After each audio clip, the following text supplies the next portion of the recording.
Baiklah, Assalamualaikum warahmatullahi wabarakatuh. Selamat pagi Ibu dan juga teman-teman semua. Perkenalkan kami dari kelompok 3 mata kuliah ergonomi, peminat 3KL. Di sini kami izin untuk mempresentasikan hasil diskusi dan juga lapangan kami yang berjudulkan terkait analisis risiko ergonomi pada pekerja, pabrik tahu sumber Mas Yatno dengan metode REBA. Next. Di sini kami beranggotakan 3 orang. Yang pertama ada saya sendiri dengan nama Najla Salsabila L. Alfisri dengan BP 3022. Selanjutnya ada teman saya bernama Hanifah Rizkia Sonova dengan BP 1018 dan yang terakhir ada Aisyah Briana Wiza dengan BP 2005. Next.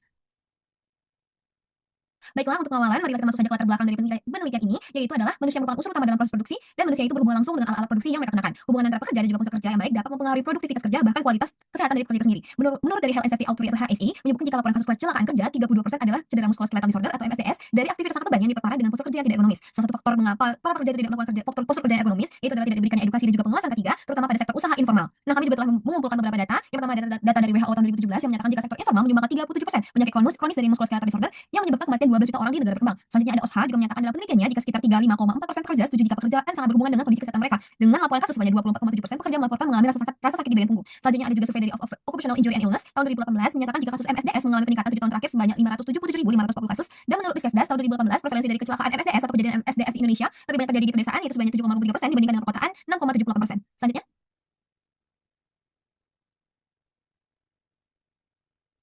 boleh di next.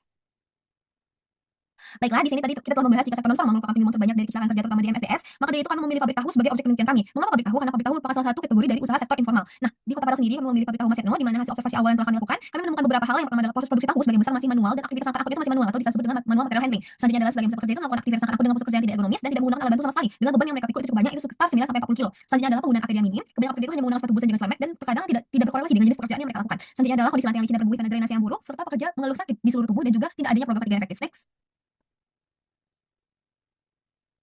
Nah, di sini kami juga telah melakukan hasil observasi dengan menggunakan OWASP atau Overall Working Process Analysis System. Di sini kita lihat jika semuanya hampir semua kategori yang telah kami pilih atau job desk dari pekerja ini memiliki kategori 4 bisa dilihat pada layar, yaitu adalah penggilingan kedelai juga masuk kategori 4 itu sangat berbahaya, pemasakan itu juga kategori 4 sangat berbahaya. Boleh di next saja langsung. Itu pengayakan juga kategori 4 dan pencetakan itu kategori 2. Next. Nah, di sini kami juga telah memaparkan hasil dari observasi OWASP itu, mengapa dia kami sebut dapat mendapatkan kategori 4, kategori 2 itu telah kami jelaskan. Nah, di sini kita bisa dapat menyimpulkan teman-teman jika hasil observasi OWASP itu adalah sangat berbahaya atau didominasi dengan kategori 4, maka dari itu mengingat pentingnya kesehatan juga keselamatan kerja serta dampak yang dapat ditimbulkan dari postur kerja tidak ergonomis, maka diperlukan suatu kajian mendalam mengenai penelitian ergonomi pada aktivitas angkat manual di pabrik tahu Sumedang Masino. Itulah hal yang melandasi dari penelitian ini. Selanjutnya adalah tinjauan pustaka yang akan disampaikan langsung oleh teman saya itu Hani. Berhani, dipersilakan. Baik, terima kasih kepada Najla. Untuk tinjauan pustaka, di sini kami mengambil beberapa materi yang terkait dengan turun lapangan kami, yaitu yang pertama ada ergonomi, yang kedua itu ada aktivitas angkat-angkut manual atau manual material handling, yang ketiga itu ada postur kerja, yang keempat itu ada musculoskeletal disorder serta MSDS, yang kelima itu ada metode penelitian ergonomi berupa OWASP, RULA, dan juga REBA. Untuk penjelasannya dapat dilihat pada laporan dan juga PPT kami. Baiklah, sekian dikembalikan kepada Najla. Baiklah, terima kasih Hani atas pemaparannya. Selanjutnya kita akan membahas tentang hasil dan juga pembahasan. Mungkin Hani boleh next video dulu sampai hasil dan juga pembahasan. Nah, oke baiklah kita masuk saja langsung teman-teman di gambaran umum lokasi, di mana di sini kita dapat melihat beberapa poin yang kami cantumkan. Jika gambaran umum lokasi yang pertama adalah pabrik tahu Mas Etno adalah usaha industri rumah tangga informal yang bergerak di bidang produksi tahu. Pabrik ini berlokasi di Jalan Raya Kalumbuk, Kolong Gadang, Kecamatan Kranji, Kota Padang yang telah berdiri semenjak tahun 1987. Berada di tepi jalan dan dekat dengan rumah penduduk, lantai pabrik cenderung licin dan berbuih karena drainase yang buruk, selalu terdengar bunyi bising di pabrik dari mesin penggiling tanpa ada gua sama sekali. Lalu ada beberapa alat otomatis yang telah digunakan, alat sederhana sebetulnya, hanya dalam memiliki ventilasi yang baik, dikarenakan setengah dari dinding tempat produksi itu merupakan pagar atau jeruji besi, tidak ada pembatas sama sekali antar stasiun kerja termasuk pada tungku pemasakan dengan pekerja. Jadi bisa dibayangkan teman-teman jika masing-masing stasiun itu tuh berempetan termasuk tungku pemasakan dan juga tempat pencetakan. Dan juga ada bebas vektor dan sampah, kokohnya mendiding masih dalam batu bata, kamar pekerja cukup luas namun ventilasi buruk dan tempat penyimpanan kedelai cukup luas namun gelap dan kotor. Next.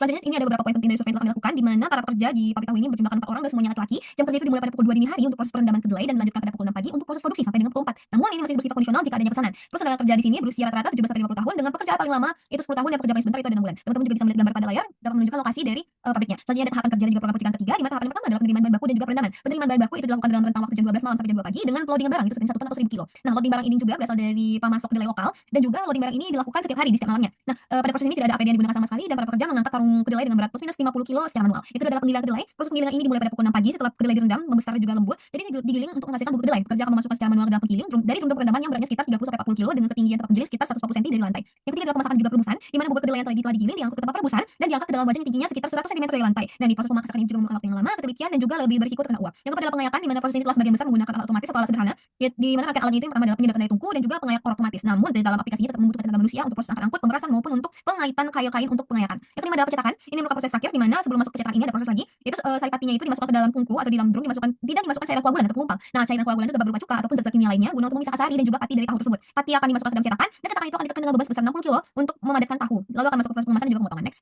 Nah, di sini teman-teman bisa melihat prosesnya. Sebelum kami disclaimer, kami tidak bisa memberikan foto untuk perendaman kedelai karena adanya kendala dari segi waktu. Karena perendaman itu dimulai pada pukul 2 pagi. Yang pertama ada penggilingan, teman-teman bisa melihat jika proses penggilingan itu jaraknya 140 cm dari lantai mesinnya, tidak ada bor sama sekali dan bekerja mengangkat secara manual. Yang kedua ada kemasakan. Di sini pekerja lebih cenderung mengangkat kayu, mengangkat hasil penggilingan ke dalam tungku, mengangkat hasil perebusan. Di sini juga bekerja dominan kena heat stress atau panas berlebih dari api.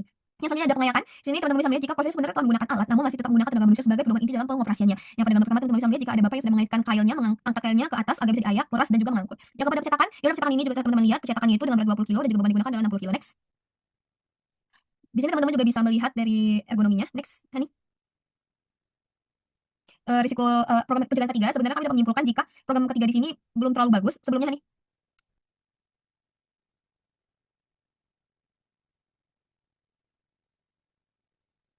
Program ketiga di sini belum termasuk bagus, teman-teman. Yang pertama adalah di tahap kerja penerimaan dan perendaman kedelai itu sama sekali tidak ada program ketiga, penggunaan APD pun sama sekali tidak, dan juga sistem distribusi juga sama sekali tidak. Yang kedua adalah penggilingan, di mana tahap ini ada APD namun tidak digunakan secara efektif. Itu paling pekerjaan yang menggunakan sepatu boot dan juga helmet dan tidak terlalu berkorelasi dengan bahaya kerjanya seperti dari kebisingan alat dan segala macamnya. Pemasakan di sini juga tidak efektif. Yang keempat pengayakan, yang kelima pencetakan tahu itu semua tidak efektif, teman-teman. Jadi dapat kesimpulan jika program ketiganya itu tidak efektif dan bisa dikatakan tidak berkorelasi sama sekali. Untuk lebih lengkapnya bisa dilihat pada layar. Next.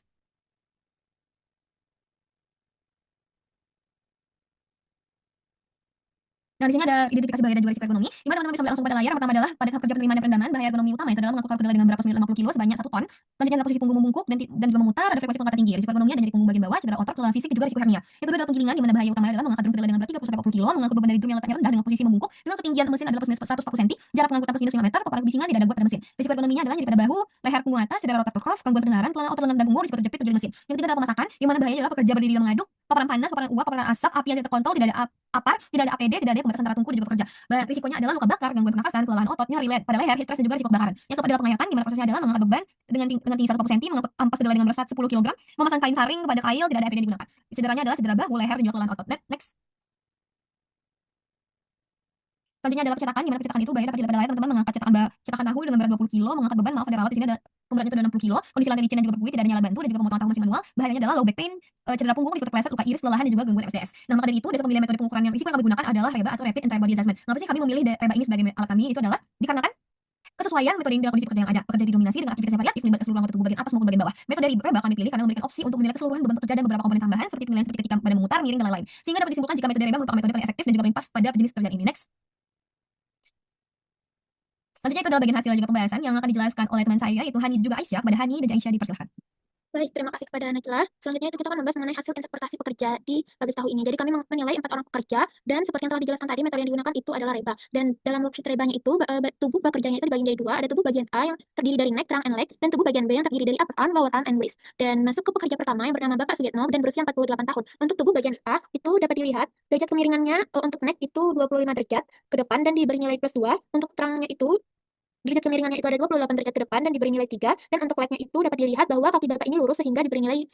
Dan untuk tubuh bagian B, itu untuk upper arm-nya itu derajat kemiringannya itu 48 derajat flexion, dan untuk lower arm-nya itu derajat kemiringannya 108 derajat flexion, dan untuk waist-nya itu derajat kemiringannya 31 flexion, dan diberi nilai plus 2. Pada pergelangan tangannya ini dapat dilihat bahwa pergelangan tangan bapaknya itu ditekuk sehingga kita tambahkan nilai 1, sehingga total akhir nilai waist-nya itu kita beri nilai 3. Nah, selanjutnya kita masukkan ke worksheet-nya. Untuk tabel A setelah dimasukkan, maka didapatkan irisan skor sebesar 4, dan untuk berat bebannya itu berkisar antara 11 sampai 22 lbs, sehingga kita tambah plus 1, sehingga didapatkan skor akhir untuk tabel A ini yaitu 5. Dan untuk tabel B, setelah kita masukkan semua nilai tadi, didapatkanlah irisan nilainya itu 5, sehingga hasil akhir skor untuk tabel B yaitu 5. Setelahnya kita masukkan ke tabel C, nilai dari skor A dan skor B, dan didapatkan nilai irisan 6, sehingga level risiko dari Bapak Suyatna itu adalah sedang dan tindakannya membutuhkan investigasi lebih lanjut dan juga segera. Nah, lanjut ke pekerja kedua yang bernama Rehan dan berusia 17 tahun. Untuk tubuh bagian A, itu bagian lehernya didapatkan sudut 24 derajat ke depan dan diberi nilai 2, untuk terangnya 29 derajat ke depan dan diberi nilai 3, dan untuk leg itu dapat dilihat dia bertumpuan pada salah satu kaki sehingga diberi nilai 2. Untuk tubuh bagian B-nya itu, untuk upper arm-nya itu 17 derajat sehingga diberi nilai 1,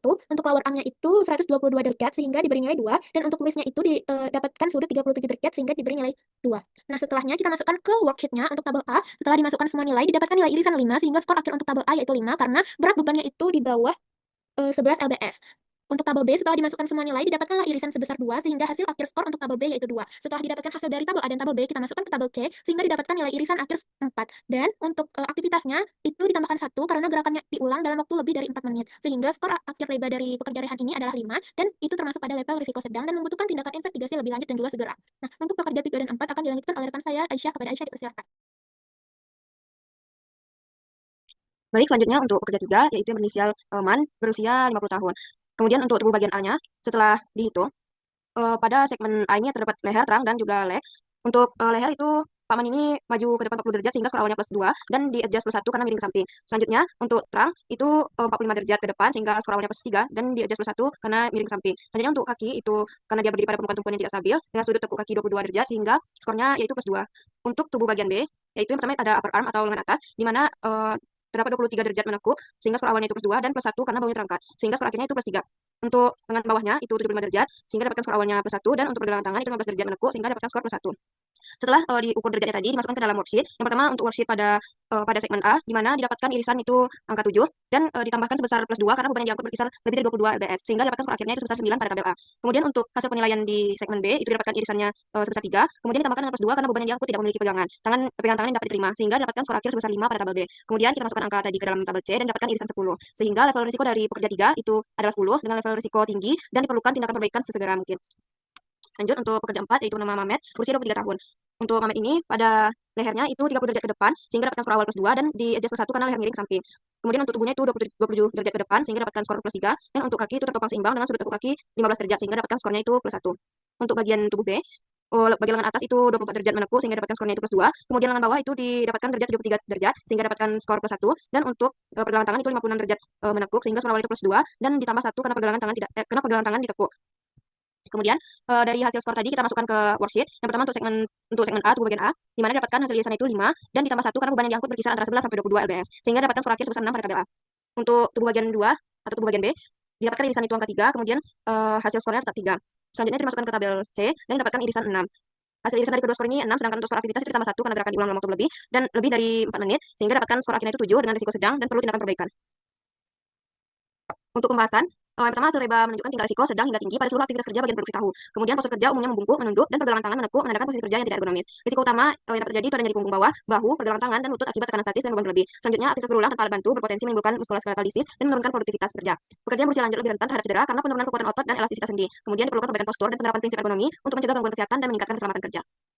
Program dan tindakan yang disarankan dari kelompok itu pertama ada desain ulang area kerja dan alat bantu, yang kedua pelatihan postur kerja ergonomis, yang ketiga rotasi kerja dan waktu istirahat yang aktif, yang keempat peningkatan kesadaran dan keselamatan kerja. Untuk tindakan perbaikan yang dapat dilakukan langsung oleh pekerja, yang pertama itu menjaga postur tubuh agar tetap tegak saat mengangkat atau memindahkan benda. Yang kedua menghindari membungkuk berlebihan, dan alangkah baiknya saat mengambil beban berat itu lutut ditekuk terlebih dahulu. Yang ketiga mendekatkan beban ke tubuh saat mengangkut atau mengangkat beban tersebut. Yang keempat melakukan peregangan otot ringan sebelum dan sesudah bekerja untuk menjaga fleksibilitas. Yang kelima memanfaatkan alat bantu atau meminta bantuan rekan kerja lain bila beban terlalu berat. Yang keenam membatasi frekuensi angkatan berulang dan memberi waktu jeda untuk relaksasi otot. Baik, selanjutnya dikembalikan kepada moderator. Baiklah, terima kasih kepada Caca terkait penjelasannya. Selanjutnya ada kesimpulan dan saran yang akan dijelaskan oleh Hani. Kepada Hani dipersilakan.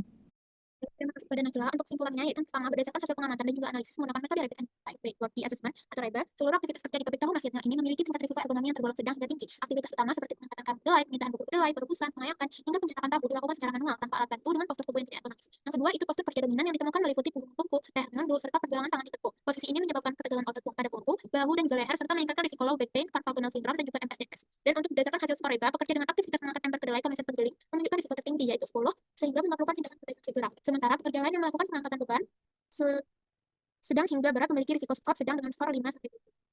Untuk sarannya itu dari kelompok adalah yang pertama memperbaiki postur kerja terutama pada bagian leher, punggung, dan juga pergelangan tangan menjadi rekomendasi utama untuk menciptakan kondisi kerja yang efektif, nyaman, aman, sehat, dan juga efisien, serta mengurangi kelelahan otot. Rekomendasi ini diharapkan dapat mendorong seluruh pekerja yang terlibat dalam aktivitas angkat-angkut untuk lebih memperhatikan kesehatan dan juga kenyamanan mereka, sehingga produktivitas meningkat dan juga risiko penyakit akibat kerja atau PAK dapat diminimalkan. Baiklah, sekian dari saya, dikembalikan pada moderator.